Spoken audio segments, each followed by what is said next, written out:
Hello students, आज हम लोग सीबीएसई बोर्ड क्लास 9 के बिहाइव टेक्स्ट बुक का 6th poem no men are foreign का डिस्कशन करेंगे। बच्चों, इस पोएम को लिखा गया है इंग्लिश पोएट जेम्स कर्कप के द्वारा। इस पोएम का जो मेन थीम है वो यूनिवर्सल ब्रदरहुड और ह्यूमैनिटी है। इस पोएम में वॉर के निगेटिव इम्पैक्ट के बारे में बताया गया है।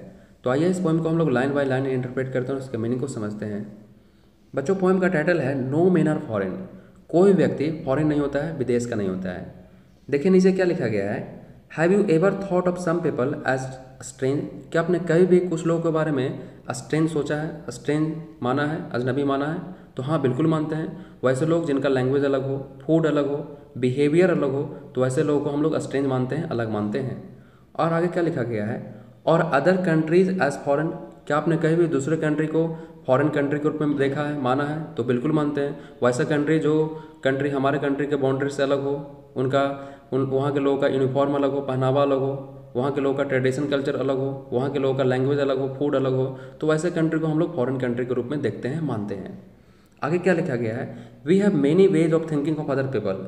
हम लोग के पास कई सारे तरीके हैं जिन तरीक़ों से हम लोग दूसरे लोगों के बारे में सोचते हैं एज डिफरेंट। उनको हम लोग डिफरेंट मानते हैं, अपनों से अलग मानते हैं।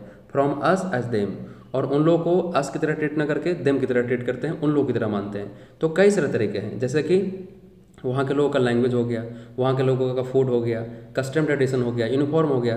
तो बहुत सारे तरीके हैं जिसके बेसिस पे हम लोग कह सकते हैं कि वहाँ के लोग हम लोग से क्या हैं, अलग हैं, या हम लोग वो उन लोगों से क्या हैं, अलग हैं।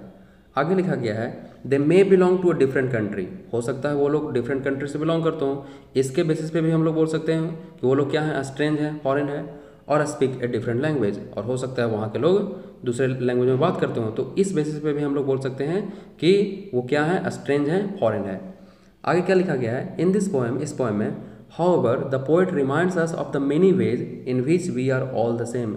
इस पोएम में हम लोग को पोएट याद दिलाते हैं कई सारे तरीकों के बारे में जिसके बेसिस पे हम लोग पाते हैं कि हम लोग क्या हैं, सेम हैं, एक ही हैं। तो कई सारे मायनों में हम लोग जानेंगे कि हम लोग एक ही हैं। तो इस पोएम में हम लोग को डिफरेंसेस के बारे में नहीं पढ़ना है, हम लोग को इस पोएम में सिमिलरिटीज़ के बारे में पढ़ना है, जिसके बेसिस पे हम लोग कह सकते हैं कि इस धरती पर के सारे लोग क्या हैं, समान हैं, एक हैं, ना कि अलग हैं। Okay, for we are all human, क्योंकि हम लोग क्या हैं, सबके सब ह्यूमन बीइंग है, मानव है। तो आइए पहले स्टेंजा के मीनिंग को समझते हैं।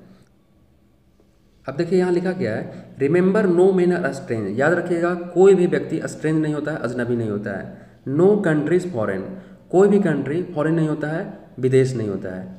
आगे लिखते हैं पोएट, बीनीथ ऑल यूनिफॉर्म्स, सभी तरह के यूनिफॉर्म के नीचे। बच्चों, हम लोग जानते हैं कि अलग अलग कंट्रीज़ में अलग अलग तरह के लोग यूनिफॉर्म पहनते हैं, या तो फिर अलग अलग कंट्रीज़ में जो रिलीजन होता है, अलग अलग रिलीजन के लोग अलग अलग तरह के यूनिफॉर्म पहनते हैं। तो हो सकता है उनका यूनिफॉर्म अलग हो, लेकिन बीनीथ ऑल यूनिफॉर्म्स, हर तरह के यूनिफॉर्म के नीचे, हर तरह के ड्रेस के नीचे, अ सिंगल बॉडी ब्रीथ्स, एक सिंगल बॉडी सांस लेती है। यहाँ सिंगल बॉडी कहने का मतलब जो बॉडी वो यूनिफॉर्म के नीचे होता है ना, उस बॉडी का स्ट्रक्चर सेम होता है। जिस तरह से हम लोग के 2 हाथ 2 पैर 2 आंखें होती है, उन लोग को भी 2 हाथ 2 पैर 2 आंखें होती है। और जो बॉडी का ऑर्गन हमारे लिए काम करता है, आँख का काम देखना, दिमाग का काम सोचना, हार्ट का काम बीट करना, उस तरह से वहाँ के लोगों का जो बॉडी ऑर्गन है वो सेम फंक्शन करते हैं, सेम रूप से काम करते हैं। तो पोएट बोलते हैं कि हो सकता है यूनिफॉर्म अलग अलग हो सकता है, ड्रेस अलग अलग हो सकता है, ये है बॉडी का स्ट्रक्चर में कोई डिफरेंस नहीं है, बॉडी का जो ऑर्गन है उसके फंक्शन करने में कोई डिफरेंसेस नहीं है। लाइक आवर्स, वो बॉडी है ना जो हम लोग की ही तरह है।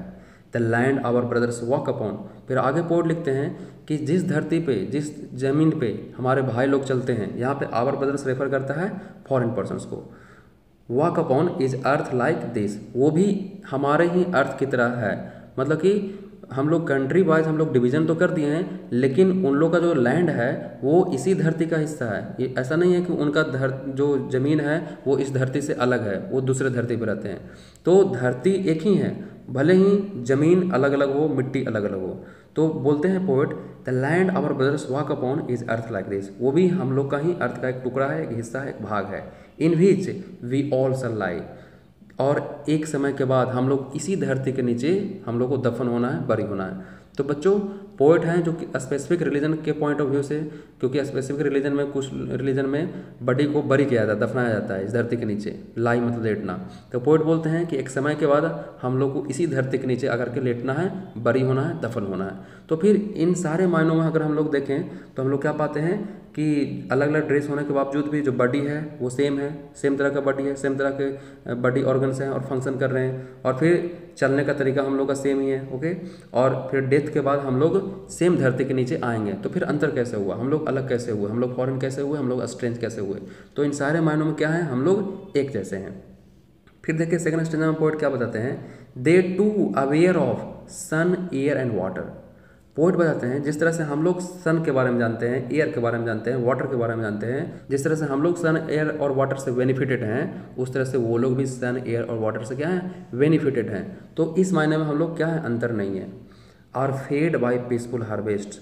पीसफुल हार्वेस्ट मतलब कि जो क्रॉप्स जिसको ग्रो किया गया, हार्वेस्ट किया गया, कल्टीवेट किया गया during the time of peace, शांति के समय में, तो जो क्रॉप्स जो कि शांति के समय में उसको हार्वेस्ट किया गया, उसको कल्टीवेट किया गया, और वो क्रॉप खा करके हम लोग ठीक से प्रोस्पर कर रहे हैं, हैप्पीली रह रहे हैं, शांतिपूर्वक रह रहे हैं। तो उसी तरह से वहाँ के लोग भी सेम तरह के क्रॉप को उपजा करके कल्टीवेट करके क्या कर रहे हैं, शांतिपूर्वक रह रहे हैं। तो सेम पीसफुल हार्वेस्ट से हम लोग भी बेनिफिटेड हैं, वो लोग भी बेनिफिटेड हैं। ओके, और फिर क्या होता है, by war's long winter starve.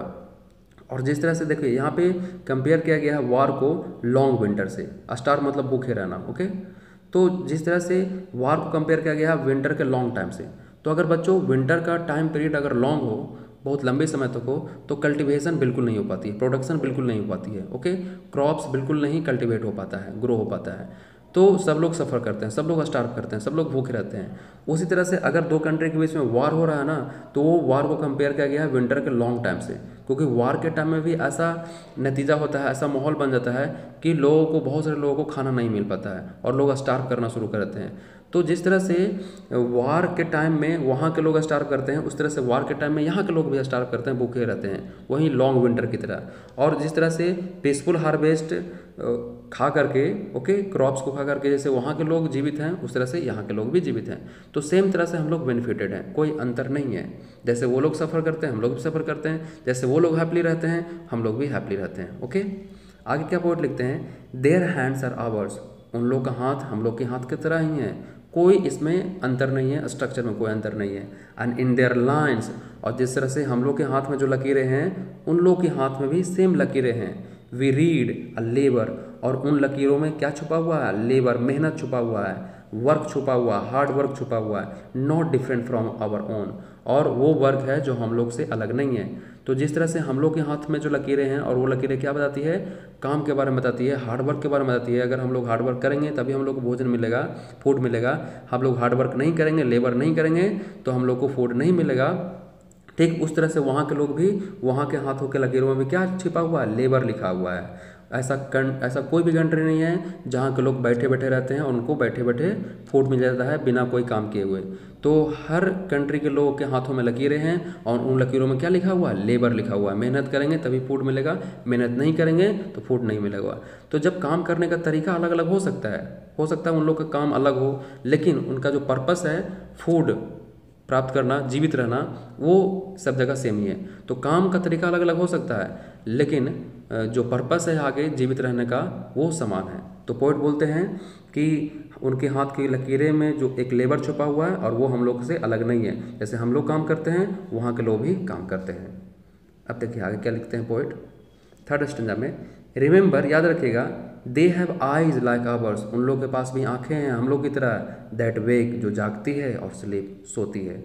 जैसे हम लोग की आंखें जागती सोती है, वहाँ के लोगों के भी, फॉरेनर्स के आंखें भी हम लोग की तरह ही जागती है और सोती है। And strength that can be won, जैसे हम लोग कोई पावरफुल होते हैं, कोई कंट्री शक्तिशाली होता है, तो वहाँ के लोग के पास भी स्ट्रेंथ होता है।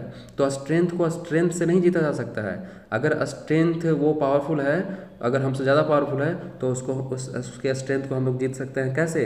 Can be won by love, affection के द्वारा, लव के द्वारा हम लोग उसके स्ट्रेंथ को जीत सकते हैं। ओके, ऐसा नहीं है कि वो लोग ज़्यादा पावरफुल है, अगर वो लोग अपने स्ट्रेंथ को शो कर रहा है तो हम लोग भी स्ट्रेंथ को शो करेंगे, तो फिर क्या होगा, वार होगा, हैट्रेड फैलेगी।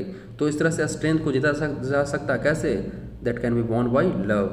फिर आगे पोएट लिखते हैं, in every land is common life, हर कंट्री में, इन एवरी लैंड मतलब कि in every country life common है, कॉमन लाइफ है, एक तरह का लाइफ चल रहा है। जैसे हम लोग लाइफ को आगे लीड कर रहे हैं, आगे लेके जा रहे हैं, जिस तरह से हम लोग जीवन जी रहे हैं उस तरह से वहाँ के लोग भी जीवन जी रहे हैं। Okay, that all can recognise and understand. जैसे हम लोग चीज़ों को रिकग्नाइज पहचानते हैं, अंडरस्टैंड समझते हैं, उसी तरह से वहाँ के लोग भी चीज़ों को समझते हैं और पहचानते हैं। तो जब इन सब तरीक़ों में कोई अंतर नहीं है, देखने में अंतर नहीं है, ठीक है, और जीवन जीने में अंतर नहीं है, चीज़ों को जानने पहचानने में अंतर नहीं है, तो फिर हम लोग अंतर कैसे हुए, हम लोग फॉरेन कैसे हुए? ऐसा पोइट हम लोग से कहते हैं, पूछते हैं। अब देखिए यहाँ पे, let us remember whenever we are told, याद रखिएगा पोइट बोलते हैं कि जब भी हम लोग कहा जाता है whenever we are told to hate our brothers, अपने भाइयों से हेट करने के लिए, नफरत करने के लिए, यहाँ पे आवर ब्रदर्स रेफर करता है persons from other countries, foreigners को। तो जब भी हम लोग को कहा जाता है whenever we are told to hate our brothers, कि अपने अपने ब्रदर से हेट कीजिए, नफरत कीजिए, दूसरे कंट्री के लोगों से हेट कीजिए, इट इज़ आवर सेल्व्स, तो क्या होगा ना, it is ourselves that we shall dispossess. तो इस कंडीशन में क्या करेंगे, हम लोग अपने आप को ही डिस्पोजेस करेंगे, हम लोग अपने आप को ही डिस्पोजेस मतलब सेपरेट करेंगे, अलग करेंगे। क्योंकि जब भी हम लोग को हायर अथॉरिटी के द्वारा, गवर्नमेंट के द्वारा, पॉलिटिकल लीडर के द्वारा कहा जाएगा कि फॉरेन कंट्री के लोगों से नफरत करो, तो उस कंडीशन में क्या होगा ना कि हम लोग अपने आप को ही डिस्पोजेस करेंगे, अलग कर देंगे। किसी से डिस्पोजेस करेंगे? उनके लव से, उनके अफेक्शन से। क्योंकि अगर हेट करेंगे तो जो लव, जो अफेक्शन मिलना चाहिए था हम लोग का उनका, वो अब नहीं मिलेगा। तो इससे हम लोग खुद वंचित हो जाएंगे, अलग हो जाएंगे, अपने आप को डिस्पोजेस कर लेंगे। ओके, तो हम लोग अपने आप को ही डिस्पोजेस कर लेंगे किसी से, उनके लव से, उनके अफेक्शन से। और जब लव अफेक्शन से हम लोग अलग कर लेंगे तो आगे जाकर क्या होगा, एक हैट्रेड बढ़ेगी, एनमिटी बढ़ेगी, दुश्मनी बढ़ेगी, और ये हैट्रेड एनमिटी आगे जाकर के एक वॉर का, एक युद्ध का रूप ले लेगा। तो इस कंडीशन में आगे क्या होगा कि इस कंडीशन में हम लोग अपने आप को ही बेट्रे करेंगे, चीट करेंगे, धोखा देंगे, क्योंकि हमारा छोटा सा जो काम था हेट करने का, वो आगे जाकर के एक बड़ा सा फॉर्म ले लिया है। ओके, तो इस कंडीशन में हम लोग अपने आप को ही बेट्रे करेंगे, डिसीव करेंगे, चीट करेंगे एंड कंडेम, और फिर आपने आगे जाकर के हम लोग खुद को ही निंदा करेंगे। क्योंकि जब वार का रूप ले लेगा तो बहुत सारे लोगों का डेथ भी होगा, पॉल्यूशन भी बढ़ेगी। ओके, हर जगह डिस्ट्रक्शन ही डिस्ट्रक्शन होगा, इन्वायरमेंट को बहुत सारा हार्म पहुंचेगा। तो आगे जाकर के हम लोग खुद को ही कंडेम करेंगे, निंदा करेंगे, खुद को ही रॉन्ग ठहराएंगे इन सारे काम के लिए। तो ऐसा पोइट बोलते हैं। आगे पोइट लिखते हैं, रिमेंबर, याद रखिएगा, we who take arms against each other, हम ही लोग हैं जो एक दूसरे के खिलाफ आर्म्स उठाते हैं, हथियार उठाते हैं। अगर ऐसा हम लोग करते हैं तो it is the human earth, ये हमारा अपना मानव का अर्थ है। It is the human earth that we defile, जिसको हम लोग डिफाइल करते हैं, पॉल्यूट करते हैं, गंदा करते हैं। क्योंकि जब भी हम लोग एक दूसरे के खिलाफ वेपन का इस्तेमाल करते हैं, हथियार का इस्तेमाल करते हैं, तो वार होता है, और वार से, युद्ध से क्या होता है ना कि हमारा अपना ही धरती, अपना ही अर्थ क्या होता है, गंदा होता है, डिफाइल उसको करते हैं, पॉल्यूट करते हैं। आवर हेल्स ऑफ फायर, जो वार के टाइम में हम लोग फायर यूज़ करते हैं उसको बोले हैं poet our hells of fire and dust. War के टाइम में बहुत सारे फायर का इस्तेमाल किया जाता है, डस्ट वगैरह हवा में उड़ता है। तो इससे क्या होता है ना, ये सारे चीज़ मिल करके फायर एंड डस्ट क्या करता है, outrage the innocence of air, ये हमारे एयर के इनोसेंस के, हमारा एयर कितना इनोसेंट है, किसी को वो हार्म नहीं करता है, ये सबके लिए बेनिफिटेड होता है इक्वली हमारा एयर। तो हमारा एयर कितना इनोसेंट है, तो उस एयर के इनोसेंस को ये हेल्स ऑफ फायर और डस्ट क्या करता है, आउटरेज करता है, वायलेट करता है, हार्म करता है, इम्प्योर करता है, उसको गंदा करता है। तो वार के टाइम में ये होता है कि हमारा हेल्स ऑफ फायर और डस्ट क्या करता है, हमारे एयर के इनोसेंस को गंदा करता है, इम्प्योर करता है। That is everywhere our own, और वह एयर, वह हवा जो हर जगह हमारा अपना है, चाहे किसी भी कंट्री का क्यों ना हो लोग, जो हवा यहाँ बह रही है वही हवा वहाँ भी बह रही है। तो हवा में कोई अंतर नहीं है, कोई डिफरेंसेस नहीं है। तो ये हवा जो है ना, इस धरती पे हर जगह हमारा अपना हवा है, और उस हवा को हम लोग क्या करेंगे, आउटरेज करेंगे, वायलेट करेंगे, इम्प्योर करेंगे। ऐसा किस लिए, हेल्स ऑफ फायर और डस्ट का यूज़ करके वार के टाइम में। ओके, आगे देखिए, फिर पोइट लिखते हैं, remember no men are foreign and no countries strange. याद रखिएगा, कोई भी मेन फॉरेन नहीं होता है और कोई भी कंट्रीज स्ट्रेंज नहीं होता है। तो बच्चों, इस पोएम से आपको क्या सीख मिला कि बहुत सारे तरीकों, पोइट बताते हैं तरीकों के बारे में, जिससे पता चलता है कि हम लोग एक हैं, अलग अलग नहीं हैं। ओके, डिफरेंसेस तो हैं लेकिन सिमिलरिटीज़ भी बहुत सारे हैं। तो होप आप लोगों को इस पोएम को समझ में आया होगा।